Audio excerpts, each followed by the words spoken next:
বাপরে বাপ, কি ঠান্ডা! পুরো শরীরটা যেন জমে যাচ্ছে। এখন এই ঠান্ডার মধ্যে ভিজে শাড়িটাই গায়ে শোকাতে হবে, আর কোনো শাড়িও নেই।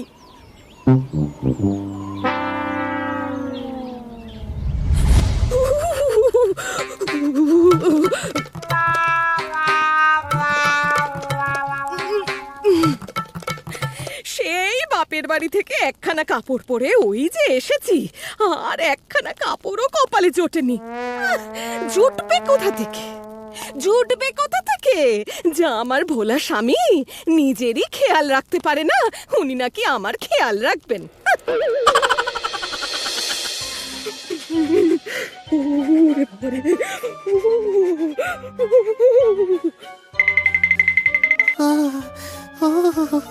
বাবারে কি ঠান্ডা! মা, ও মা, কোথায় তুমি? মা,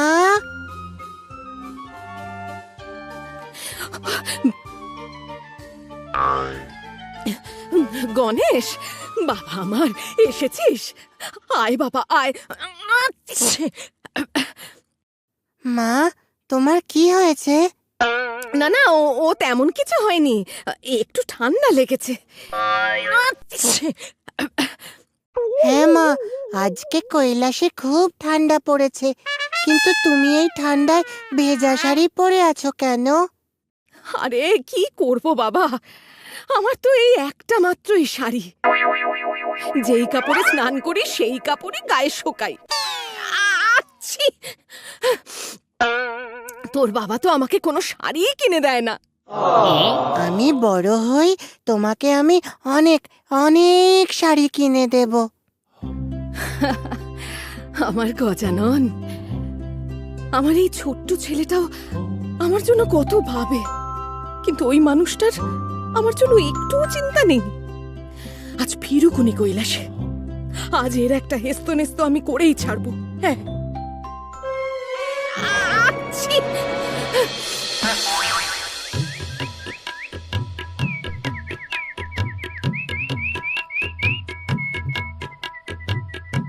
গৌরী, গৌরী, গৌরী কোথায় গেলে?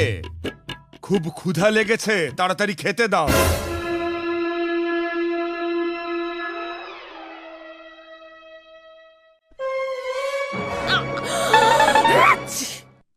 আজ আমি রান্না করিনি।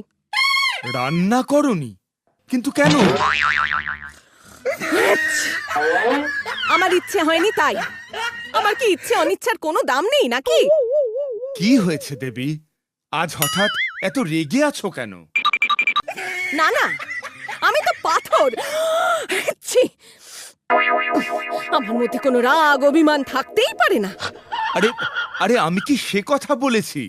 কি হয়েছে সেটা মুখ ফুটে না বললে আমি কিভাবে বুঝবো? হ্যাঁ, আমাকেই তো সবকিছু মুখ ফুটে বলতে হবে। মনের কথা বোঝার মতন মানুষ আছে নাকি আমার? ছি! দেবী, তোমার কি ঠান্ডা লেগেছে? না, আমার গরম লাগছে। কৈলাসে যা গরম পড়েছে বাবা! উফ, এত ভনিতা না করে স্পষ্ট করে বলো তো কি হয়েছে? কি হয়েছে? হ্যাঁ, কি হয়েছেটা কি? কি হয়েছে? এই যে আমার পরনে এই শাড়িখানা দেখতে পাচ্ছেন?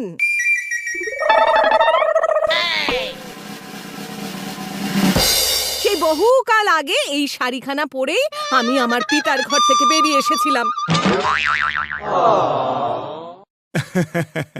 হ্যাঁ সত্যি, দেখতে দেখতে কত কাল হয়ে গেল বলো? হ্যাঁ, সেই কতকাল ধরে আমি এই একখানা শাড়ি পরেই দিন কাটাচ্ছি। নাওয়া খাওয়া সমস্ত কিছু এই একখানা শাড়ি পরেই। ভিজে শাড়ি গায়ে শোকাতে শোকাতে আমার ঠান্ডা লেগে গেল। কিন্তু সেদিকে তো আপনার কোনো হুঁশই নেই। আপনি তো আপনার ধ্যান নিয়ে মত্ত। আমার প্রতি আপনার যে দায়িত্ব আছে সেটা তো আপনি ভুলেই গেছেন।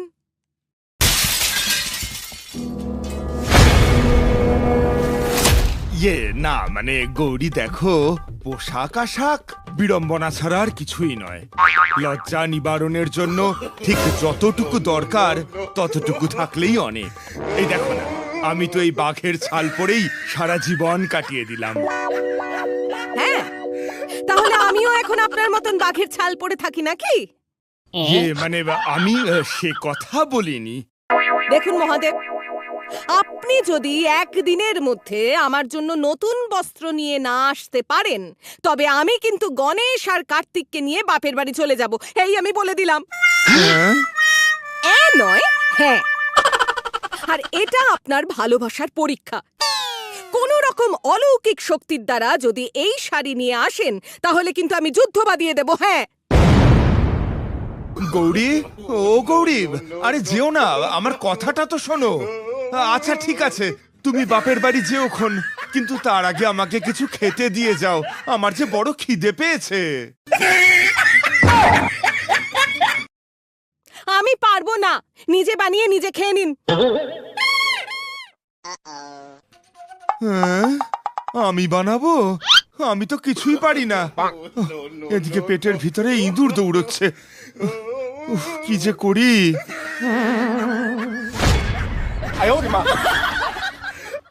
এই যে নন্দী, হ্যাঁ বলুন প্রভু। দাঁড়িয়ে দাঁড়িয়ে কি দেখছিস? যা যা যা, তাড়াতাড়ি আমার জন্য একটু পরমান্ন রেঁধে নিয়ে আয়। মানে প্রভু, আমি? হ্যাঁ তাড়াতাড়ি যা, বড্ড খিদে পেয়েছে। একদিকে মাতা পার্বতী মুখ ফুলিয়ে বসে রইলেন, আর অন্যদিকে মহাদেব খিদের চোটে ছটফট করতে লাগলেন। নন্দী হেসেল গিয়ে মহাদেবের জন্য পরমান্ন রাঁধলেন এবং একটি পাথরের থালায় ভরে সেই পরমান্ন নিয়ে এলেন।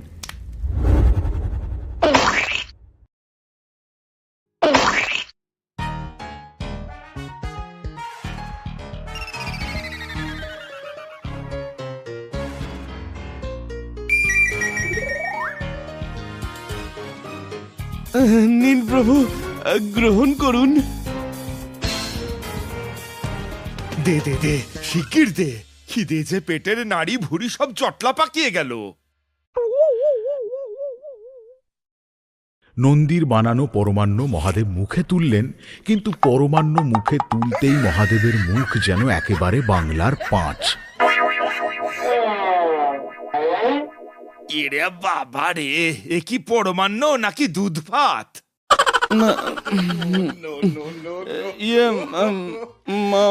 মানে আমি যা পেরেছি তাই রেঁধেছি প্রভু, আমাকে ক্ষমা করবেন। না না না, এইভাবে চললে তো আমার খাওয়া দাওয়া সবকিছু একেবারে মাথায় উঠবে। আমাকে মনে হয় এইবার গৌরীর জন্য একটা নতুন শাড়ি আনতেই হবে, যেভাবেই হোক। কিন্তু শাড়ি কিনতে গেলে তো আমাকে মরতে যেতে হবে। উফ, এই বয়সে কি এত কিছু পারা যায়?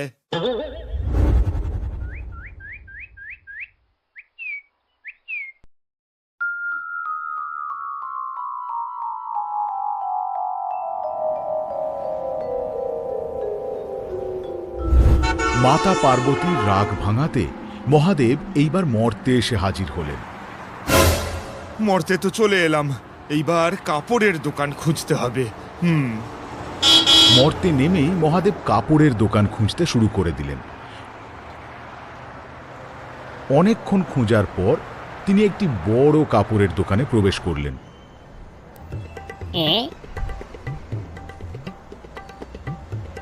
দোকানটিতে এসি লাগানো থাকায় দোকানের পরিবেশ বেশ ঠান্ডা। এ কি, এত ঠান্ডা কেন? এখন কি মর্ত কৈলাস হয়ে গেল নাকি রে বাবা? কি কাণ্ড! এক হাতে ডুমরু, আরেক হাতে ত্রিশূল। মহাদেবের এমন রূপ দেখে দোকানদার বেশ অবাক হলেন। এইটা আবার কে? বাবা ভোলানাথের মতো বাঘের ছাল পরে এমন সং সেজে ঘুরছে কেন? মনে হয় কোনো বহুরূপী টৌরূপী হবে।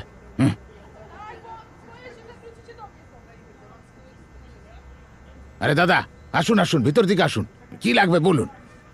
শাড়ি। আচ্ছা, কি শাড়ি দেব? শাড়ি তো শাড়িই হয়। আপনি বোধহয় কোনোদিনও শাড়ি কেনেননি, তাই না? সেই জন্যই জানেন না। শাড়ির মধ্যেও অনেক ভাগ রয়েছে। এই যেমন ধরুন ছাপা শাড়ি, তারপর তাঁতের শাড়ি, তারপর ধরুন হ্যান্ডলুম, জর্জেট, কাঞ্জিবরম, বেনারসি। ওরে বাবা, এত কিছু! হ্যাঁ, কোনটা দেবো বলুন? একটা এই টুকটুকে লাল রঙের শাড়ি দেখান। লাল শাড়ি? আচ্ছা আচ্ছা আচ্ছা, বেশ, দেখাচ্ছি। দোকানদার বাবা মহাদেবকে হরেক রকমের লাল শাড়ি দেখালেন। তারপর সেইখান থেকে একটি বেশ সুন্দর লাল বেনারসি শাড়ি মহাদেব মাতা পার্বতীর জন্য পছন্দ করলেন। এইটা, হ্যাঁ, এই শাড়িটা পরলে আমার গৌরীকে খুব মানাবে। হ্যাঁ হ্যাঁ, এইটা খুব সুন্দর, নিয়ে যান নিয়ে যান। মাত্র 3000 টাকা। হ্যাঁ? টাকা? শাড়ি কিনতে আবার টাকা লাগবে নাকি? কিন্তু আমার কাছে তো কোনো টাকা নেই। কি মশাই আপনি, শাড়ি কিনতে টাকা লাগবে না? কি যে সব বলছেন! আদৌ পৃথিবীতে থাকেন নাকি স্বর্গ থেকে এসেছেন? হ্যাঁ, স্বর্গ থেকেই তো এসেছি। টাকা ছাড়া জিনিস হবে না। যান যান, বেরিয়ে যান। যত সব পাগল, কোথা থেকে আসে কে জানে। সকাল সকাল একেবারে ব্যবসার মুডটাই খারাপ করে দিল। আমাকে পাগল বলছে? স্বয়ং মহাদেবকে পাগল বলছে? নেহাত গৌরীকে কথা দিয়েছি কোনো ক্ষমতার প্রয়োগ করব না, নইলে আজ বুঝিয়ে দিতাম। সারা মর্ত ঘুরে ঘুরেও মহাদেব দেবী পার্বতীর জন্য একটিও কাপড় কিনতে পারলেন না। মহাদেব বুঝতে পারলেন যে মর্তে পয়সা ছাড়া কোনো কিছুই সম্ভব নয়। তাই মহাদেব কি করবেন তখন কিছুই বুঝতে পারছিলেন না। কি যে করি, টাকা ছাড়া তো কেউ শাড়ি দিতে চাইছে না। এদিকে শাড়ি না নিয়ে গেলে দেবীর রাগ ভাঙানো যে সম্ভব হবে না। কি করি কি করি? মহাদেব গভীর চিন্তায় পড়ে গেলেন। রাস্তার ধারে একটি গাছের তলায় এসে বসলেন।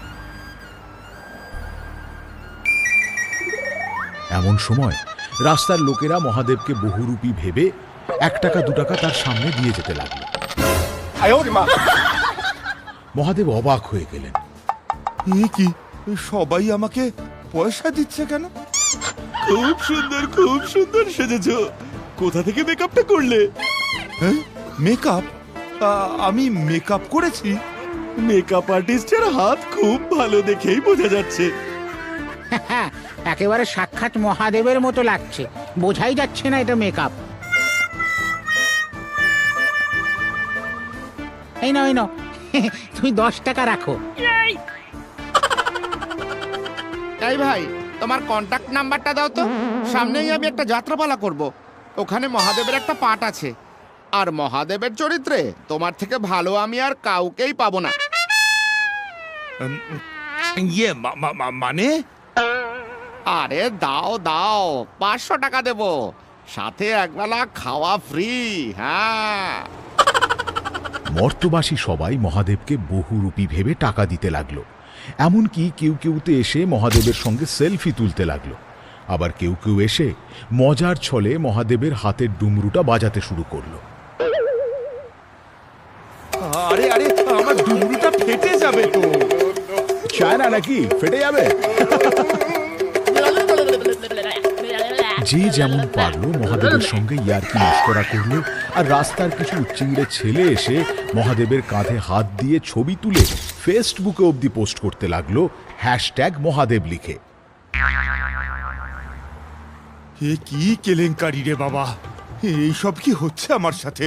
এ তো দেখছি আমাকে সবাই মিলে ভাইরাস না কি যেন, হ্যাঁ ভাইরাল করে দেবে। আস্তে আস্তে প্রচুর লোক জড়ো হয়ে গেল। বেশ কিছুক্ষণ পর জায়গাটা যখন একটু ফাঁকা হলো, তখন মহাদেব গুটি গুটি পায়ে সেখানে সবার দেওয়া টাকাগুলো গুনতে শুরু করলো। 105, 106, আর এই হলো 107। হ্যাঁ, মোটে 107 টাকা। এই দিয়ে তো একটা গামছাও হবে না। উফ, কি করি এখন তবে? এদিকে টাকা পেয়েও মহাদেবের সমস্যার সমাধান হলো না। অন্যদিকে কৈলাসে মাতা পার্বতী তখনও মন খারাপ করে বসে আছেন। শুধু শুধু মানুষটার উপর এত রাগারাগি করলাম। এতটা রাগ না করলেও পারতাম। মানুষটা আমার শাড়ি কেনার জন্য কোথায় কোথায় যে ঘুরছে কে জানে। একবার বরং দিব্য দৃষ্টি দিয়ে দেখি উনি কোথায় আছেন।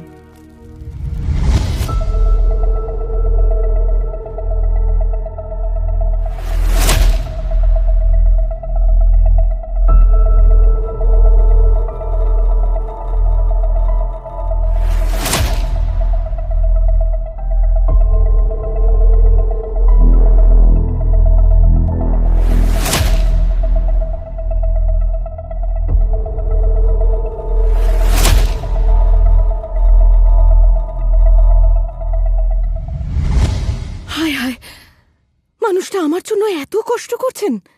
না না, মানুষটাকে এত কষ্ট দেওয়া আমার মোটেই উচিত হয়নি।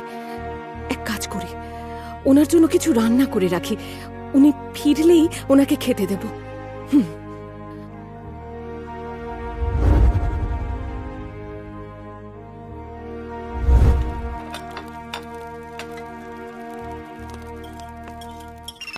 উফ, বাবারে বাবা, কি প্যাচপ্যাচে গরম!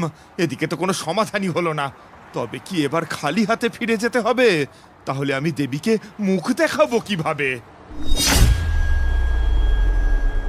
মহাদেব ভারাক্রান্ত মন নিয়ে হেঁটে যাচ্ছিলেন। ঠিক সেই সময় মহাদেব একটি ফুলের দোকান দেখতে পান। ফুলের দোকান? আমার গৌরী তো ফুল খুব ভালোবাসে। আচ্ছা, একটা কাজ করলেই তো হয়, ফুল দিয়ে গৌরীর জন্য একটা শাড়ি বানিয়ে নিয়ে যাই। ফুলের শাড়ি গৌরীর ঠিক পছন্দ হবে, আর আমার ওপর রাগও করবে না।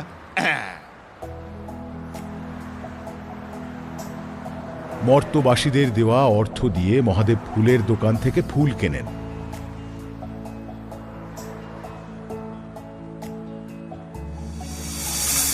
তারপর একান্তে একটি ফাঁকা স্থানে গিয়ে পার্বতীর জন্য নিজের হাতে সেই ফুল বুনে শাড়ি তৈরি করেন এবং সেই শাড়ি নিয়ে কৈলাসে আসেন।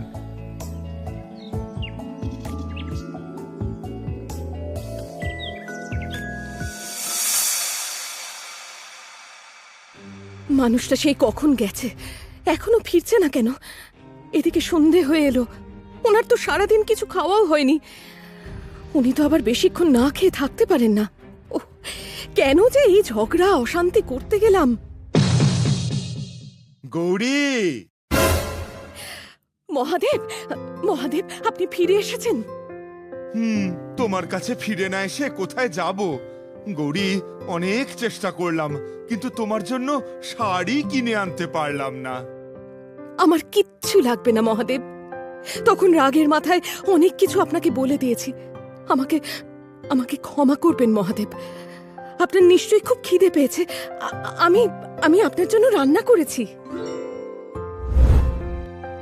তুমি কোনো দিনও কোনো কিছু চাওনি, আজ মুখ ফুটে একটা শাড়ি চেয়েছো। হ্যাঁ, কিনে আনতে পারিনি ঠিকই, কিন্তু নিজের হাতে ফুল দিয়ে শাড়ি বুনে তোমার জন্য নিয়ে এসেছি।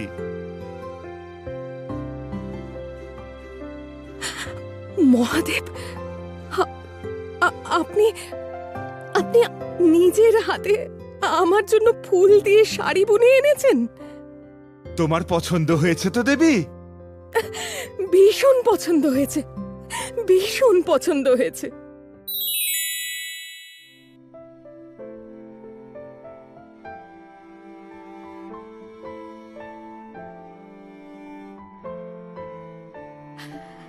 আমার দিকে ওভাবে না তাকিয়ে পরমান্নটা গ্রহণ করুন মহাদেব। তোমাকে এই ফুলের শাড়িটি পরে কি যে সুন্দর লাগছে দেবী, আমি তো না তাকিয়ে পারছিই না। দূর, কি যে বলেন আপনি। তাহলে ভালোবাসার পরীক্ষায় জয়ী হলাম তো?